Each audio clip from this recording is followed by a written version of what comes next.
Me llamo Sofía Reyes, tengo 29 años, una carrera que construí contra todo pronóstico, y una maleta que hice en silencio a los 17 mientras el resto de la casa dormía. Soy la hija del medio, la que nunca fue suficientemente brillante para ser la favorita ni suficientemente pequeña para recibir ternura. Soy la que se fue antes del amanecer y no miró atrás. Esta es la historia de esa noche, y de todo lo que vino después. Era la 1 de la madrugada cuando escuché la conversación que lo cambió todo. No estaba espiando, estaba bajando por un vaso de agua porque llevaba horas sin poder dormir, con ese peso en el pecho que tienes cuando sabes que algo está a punto de romperse pero todavía no sabes exactamente qué.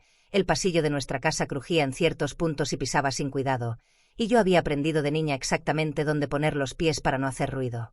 Ese conocimiento, que entonces usaba para evitar despertar a mi padre cuando llegaba tarde del trabajo, esa noche me permitió escuchar todo sin que nadie supiera que yo estaba ahí. Mi madre y mi padre hablaban en la cocina con la puerta entreabierta. La voz de mi madre era baja pero tensa, con esa vibración particular que tenía cuando ya había tomado una decisión y solo estaba buscando que mi padre la confirmara. Lo que escuché salir de esa cocina fue tan claro y tan definitivo que tuve que apoyarme contra la pared para no caer. Estaban hablando de retirarme de la universidad. No de pausar mi carrera, no de buscar una solución alternativa, de retirarme, completamente, porque el dinero que pagaba mi matrícula, el dinero que yo creía apartado para mi educación desde que tenía 12 años, iba a ser redirigido a Rodrigo, mi hermano mayor, el favorito, el que había reprobado su 3er año de ingeniería por segunda vez y necesitaba, según mis padres, una segunda oportunidad en una universidad privada más costosa que prometía resultados diferentes. Mi oportunidad para que él tuviera otra. Así de simple, así de devastador. Para entender por qué esas palabras me rompieron de una manera que ningún golpe anterior había logrado, necesito contarte quién era yo dentro de esa familia antes de esa noche. Necesito que entiendas el suelo sobre el que estaba parada cuando me lo quitaron.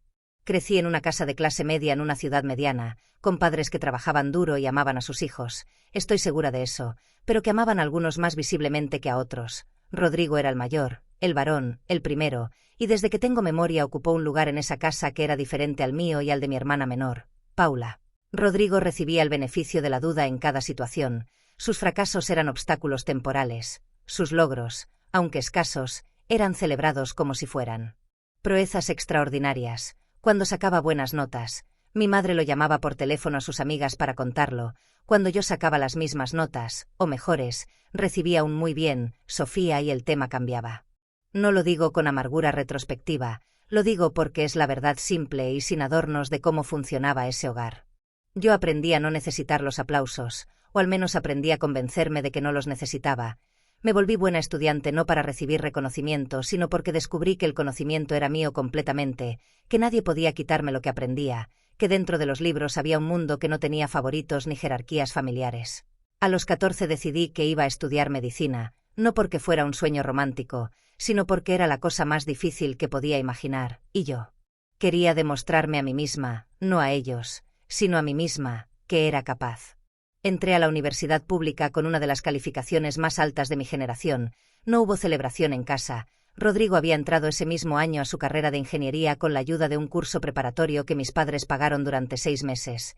Eso fue lo que se habló en la cena de esa semana. Durante mi primer año y medio en medicina me mantuve con lo que mis padres aportaban para la matrícula y los libros, y con un trabajo de medio tiempo en una farmacia que me pagaba lo suficiente para mis gastos básicos. No era fácil, dormía poco, estudiaba mucho, pero había algo en esa vida que se sentía como mía de una manera que nunca había sentido antes. Tenía compañeros que me veían, profesores que reconocían mi trabajo, un futuro que podía imaginarme con claridad. Y luego vino esa noche, y esa conversación.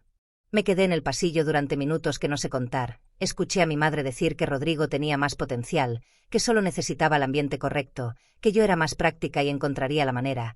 Escuché a mi padre guardar silencio el tiempo suficiente para que ese silencio fuera una respuesta.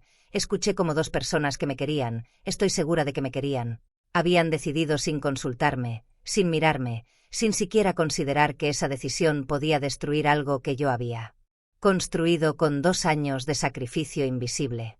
Volví a mi cuarto, me senté en la cama en la oscuridad. Y entonces sucedió algo que no esperaba. No lloré, no entré en pánico, sentí, en cambio, una claridad extraña y fría que nunca había experimentado, como si todo el ruido que había dentro de mí durante años se hubiera detenido de golpe y lo único que quedara fuera una pregunta muy simple y muy limpia. ¿Qué hago ahora? La respuesta llegó casi de inmediato. Me voy. No como fuga impulsiva, no como berrinche adolescente. Me voy porque si me quedo y espero que ellos cambien de decisión, estoy apostando mi vida a una mano que ya vi las cartas y sé que está perdida. Me voy porque tengo 17 años y soy mayor de edad en un mes y eso significa que puedo solicitar la beca completa de residencia universitaria que no había pedido porque creía que no la necesitaba. Me voy porque en 2 años de carrera aprendí que hay recursos para estudiantes en situación de vulnerabilidad económica y yo nunca los había buscado porque creía que no eran para mí. Esa noche, en lugar de dormir, busqué en mi computadora todo lo que necesitaba saber: becas, residencias, trabajos compatibles con horario de medicina, organizaciones de apoyo estudiantil. Fui metódica y fría como si estuviera estudiando para un examen, porque en cierta forma lo era. A las 4 de la mañana, con los documentos necesarios guardados en una carpeta de correo electrónico y una maleta pequeña con lo esencial, escribí una nota, no una nota de enojo, no una declaración de guerra, una nota breve que decía que me iba a vivir en la residencia universitaria, que continuaría mi carrera y que cuando estuviera lista para hablar, ellos sabían cómo contactarme. Dejé la nota en la cocina, sobre la mesa donde mis padres habían sellado mi destino unas horas antes sin preguntarme, y salí por la puerta antes de que amaneciera.